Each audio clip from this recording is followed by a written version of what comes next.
Hello, this is your home of the best action from the Vanarama National League each week. We're already 5 matches into another season in England's 5th tier. There are 38 goals coming up over the next half an hour here on BT Sport. We start this weekend with Wrexham, who moved up to first position midweek after a 2-0 win away to Maidenhead United. The informed Dragons hadn't conceded a single goal in their opening 4 fixtures, the first time this has been done in the club's history.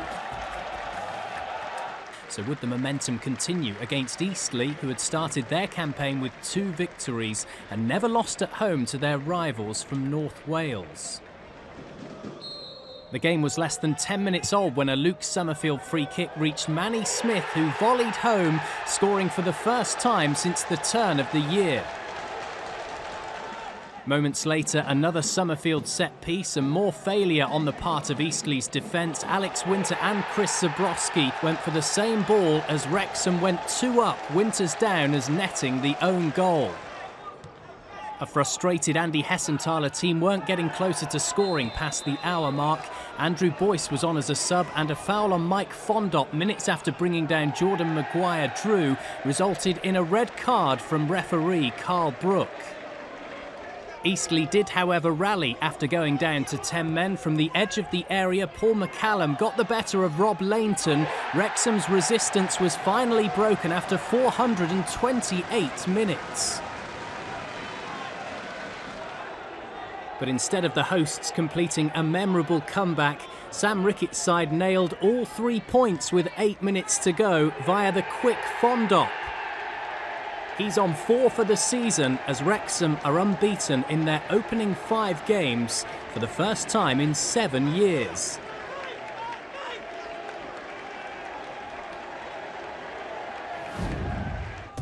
Hotsley tipped Salford City had had a rough ride to their first National League campaign, but they finally ended their 3-game winless run on Tuesday thanks to Adam Rooney's brace against previously perfect Halifax.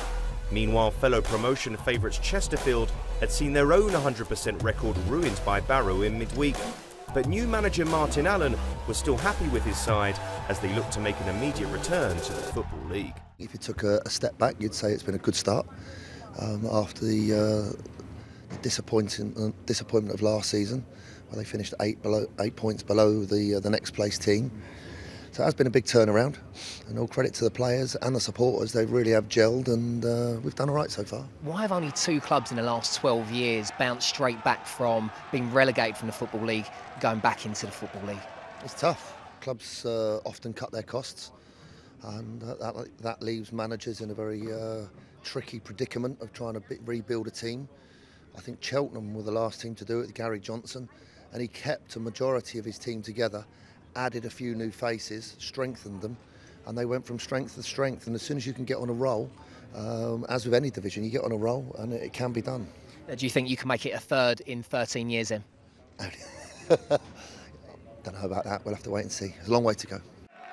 Chesterfield were getting to grips with life out of the Football League for the first time since 1920. While Salford were getting to grips with life at this level of the football pyramid for the first time in their history. But striker Adam Rooney is accustomed to playing at a high level and opened the scoring within the first 20 minutes.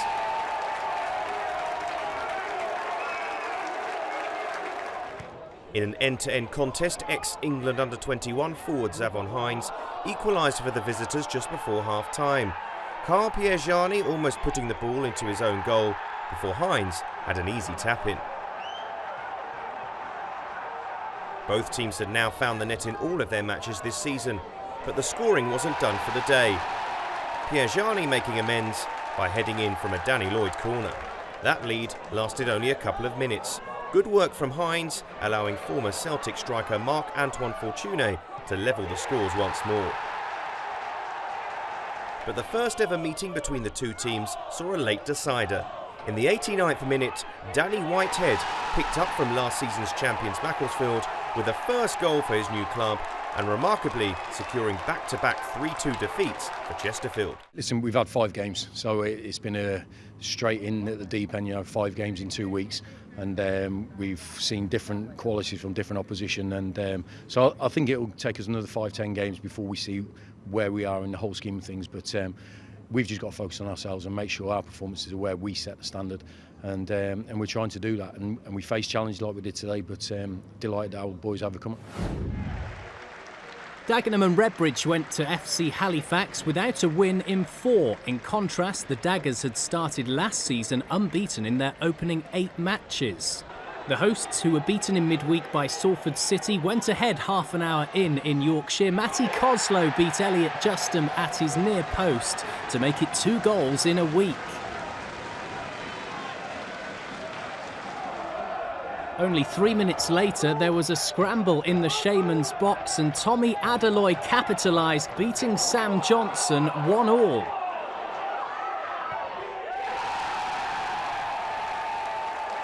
Into the second half, a goal-bound header by Nathan Clark was flicked in past Justin by Jonathan Edwards. Halifax are up to second with a 100% home record. Dagenham still have only 1 point.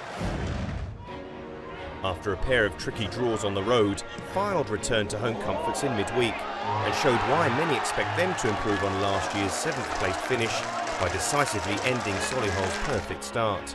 Saturday's opponents, Dover, only finished behind the Coasters on goal difference last season, and they came in buoyed by their first win of the campaign, a dramatic 3-goal comeback against Havant and Waterlooville. AFC Fylde had won 2 and drawn 2 of their first 4 matches, while Dover had 1 win, 1 draw and 2 defeats from their opening set of games. The first half looked set to end goalless. That was until a moment of quality from home striker Danny Rowe. The league's joint top marksman last campaign controlled Jay Lynch's goal kick before firing past Mitch Walker for a 5th goal in 5 games. Dover have struggled to get their season going, and early in the second period they fell 2 down after a moment of fortune for the hosts.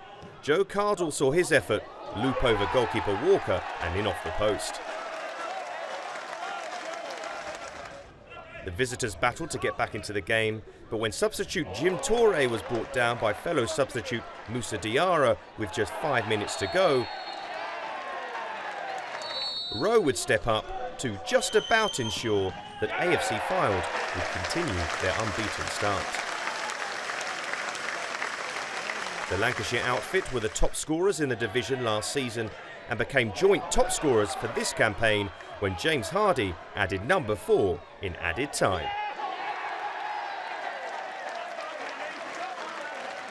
We got the second goal at a good time. I think at that point the game was still in the balance, but obviously the changes we made again have stretched it even more, and we've managed to go on and get that 3rd and 4th goal, which again does, I suppose, makes the scoreline a little bit more flattering, but ultimately we deserve to win, so whether it be 1-0 or 4-0, it makes no difference to me. Having settled for a draw on opening day, last year's playoff semi-finalists Sutton United were starting to build some momentum. A midweek victory at Ebbsfleet made it 3 wins on the spin for Paul Doswell's side. Hosts Solihull Moors also had a trio of triumphs despite Tuesday's defeat at Fylde. The hosts started strongly at Damson Park, but less than half an hour in, Paul Doswell's side were the ones to convert an opportunity. Skillful Ross Lafayette's on 2 for the campaign.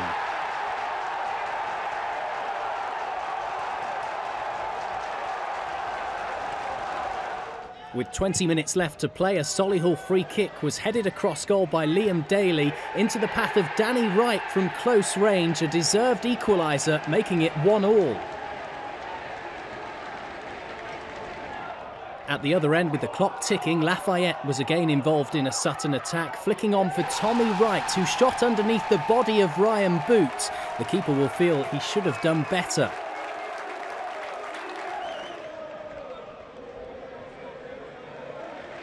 Moors weren't done yet though, desperate to avoid a second loss of the week. Head tennis in the away team's box. Then a Kyle Storer half volley past Jamie Butler. Solihull make it to 10 points already as Sutton United remain undefeated.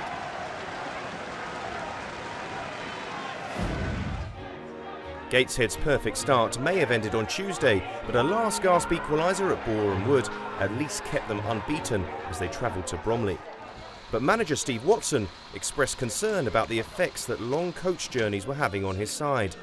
Could the Heed stave off fatigue in Greater London? After 2 draws and 2 defeats, Bromley were on the hunt for their first win of the campaign. But it would be the visitors from the north who would go closest in the first half, when a cross from Cameron Sorkild almost beat goalkeeper David Gregory. But Bromley were unbeaten in their previous 10 matches at home and extended that run with a controversial winner in the 88th minute.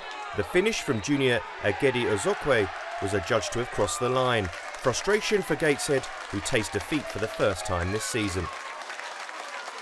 I think the hard work that these guys have put in since pre-season and the start of the season, I think they deserve that win, and hopefully just takes that little bit of relaxation off. We've got the win under our belt, and we can, kick on from there now.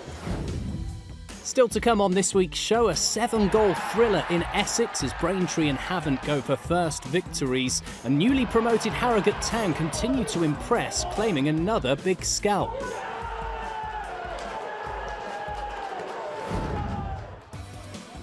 To Essex now, we're on Tuesday. Braintree Town boss Brad Quinton hosted his half-time team talk on the pitch after a poor opening period against Hartlepool. It paid off as Mohamed Bettimer rescued a point in the 95th minute.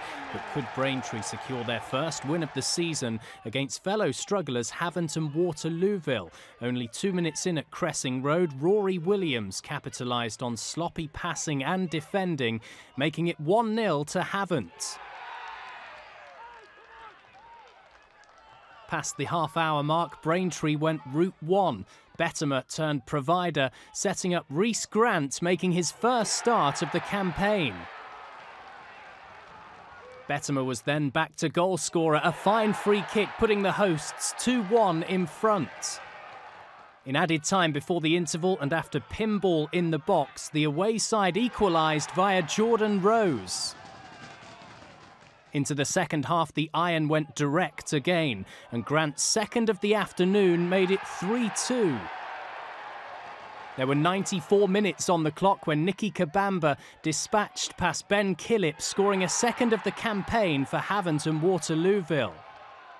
Amazingly, Lee Bradbury's men weren't done, sealing a dramatic 4-3 victory courtesy of Alfie Rutherford in the 7th minute of added time. A fantastic way to earn a first win since promotion. First 15-20 minutes of the second half was a bit sloppy, but I think we got the upper hand and we deserved to go back in front, and Rhys took his goal really well. But just frustrated overall, really, not to get 3 points, like you say, at home as well, but disappointed in my players. I think we had good spells in the game. We could have scored more goals. I thought the intensity and the work rate of the players today would wear them down in the end, and thankfully we scored 2 in the last 2 minutes, 94th and 96th minute. So very pleasing with the fitness levels of the players today. We're part-time, one of the only part-time teams in this league, and it's important that we do work hard. 2 more sides got their first wins on the board in midweek. Aldershot made the playoffs last season, but after a slow start this time round, victory against Dagenham gave them a much-needed boost. Meanwhile, newly promoted Harrogate had proven tough to beat, drawing their first 3 games. But they went one better against much-fancied Barnet and were looking to upset the established order again as they travelled to Hampshire.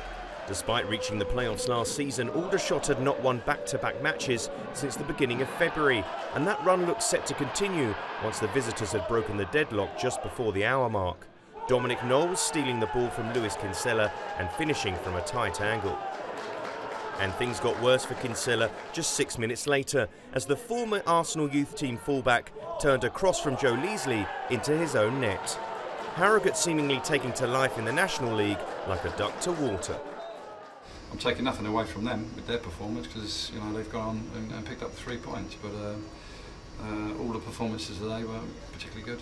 We're a full-time team now, and so you have to take everything seriously, and the preparation is massive in terms of leaving no excuses for anyone.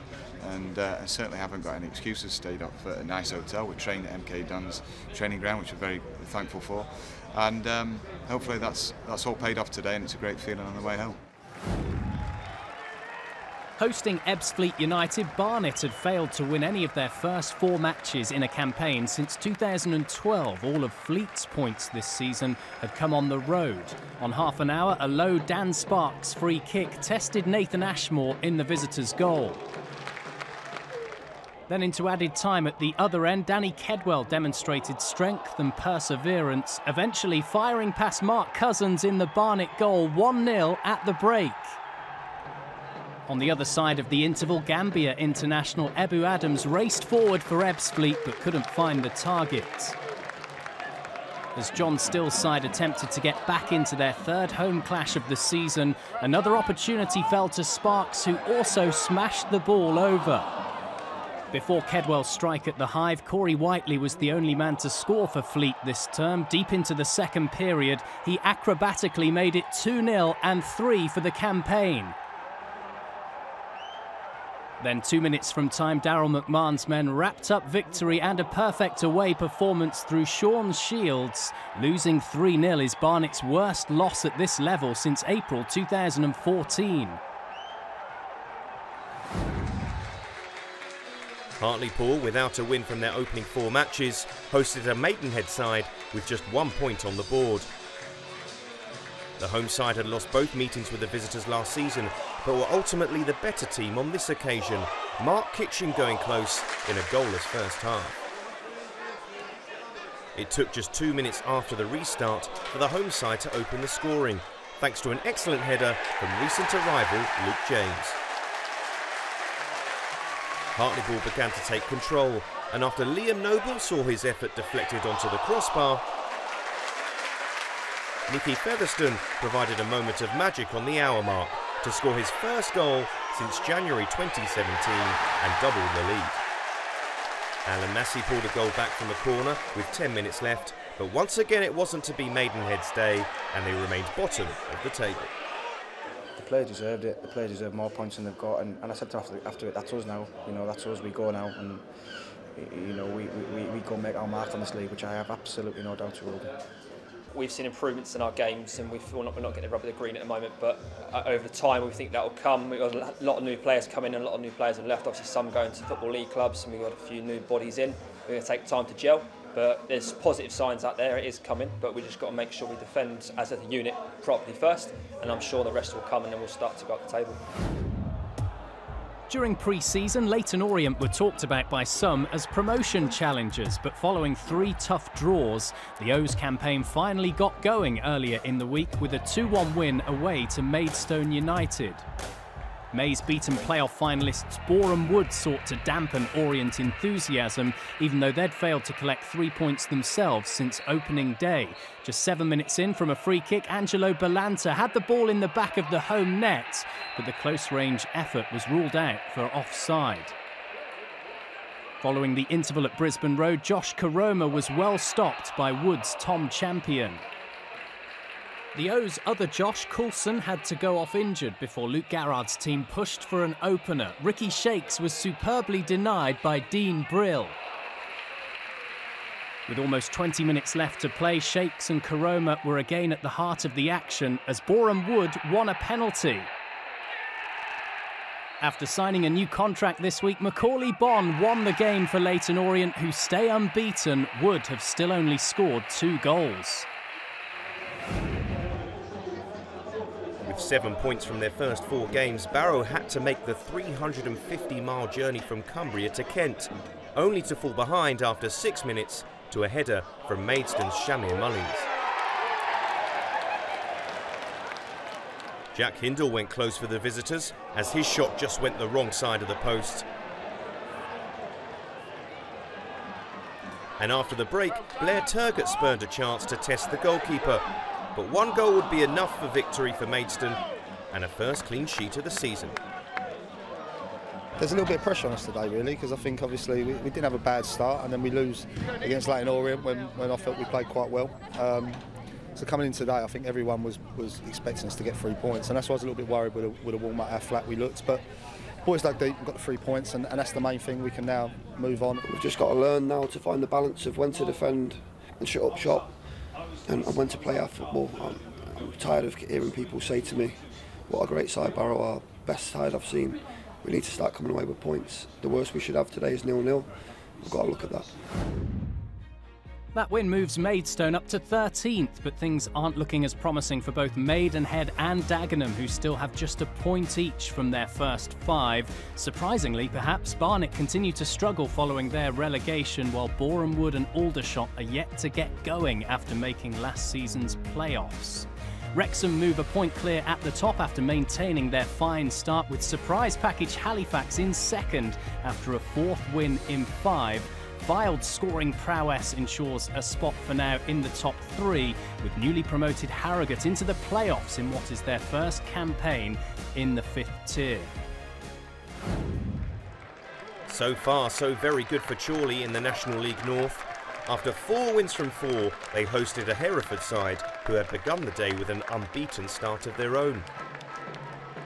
The home side began on the front foot, Alex Newby testing goalkeeper Martin Horsell from range.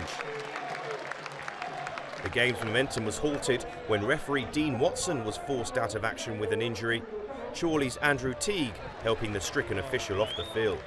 But after a replacement referee and an extended break in play, Chorley continued to create opportunities. Josh Wilson getting on the end of Newby's cross, only to see his effort tipped over by Horsell. However, the breakthrough did eventually arrive, though they left it late at Victory Park. Wilson finding the net in the 93rd minute, a 5th straight win and daylight at the top of the league.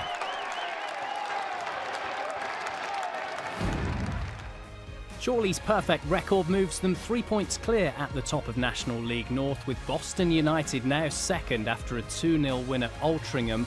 Mid-table York City, meanwhile, have already decided to make a manager change, parting company with Martin Gray. In the south, Billericay's 4-2 win over Weston keeps them top on goal difference despite Concord Rangers' 4-0 thrashing of Hungerford. Woking, Eastbourne and Wealdstone all won as well to stay within reach of the early pace setters. We've got lots more live football to bring you over the next week or so, starting on Tuesday and Wednesday with the first legs of Champions League playoff matches. Tune in on both nights from 7:45 p.m. across the BT Sport network of channels. On Saturday, our cameras will be in Berkshire as bottom of the National League Maidenhead United face Maidstone United. Matt Smith and the team are live from 12:15 on BT Sport 1 and 4K UHD. On the same channels later in the day, we've got more Premier League action as Liverpool take on Brighton. Coverage from Anfield begins at 5 p.m. Then next Sunday, 11:45 a.m, the Ladbrokes Premiership returns to BT Sport as Motherwell take on Steven Gerrard's Rangers. Again, BT Sport 1 and 4K UHD. Finally, on Bank Holiday Monday, it's back to England's 5th tier as Fylde take on impressive newcomers Harrogate Town. Tune in from 5 p.m, BT Sport 1 and 4K UHD. We'll leave you this week with 2 of the division's top scorers. Danny Rowe was Player of the Year in the 5th tier last season, and his 3 in 2 games means he's on 5 already this term. Right behind him is Salford's new frontman Adam Rooney. His trio of goals has put the pre-season favourites back in promotion contention with 2 straight wins. Thanks for watching.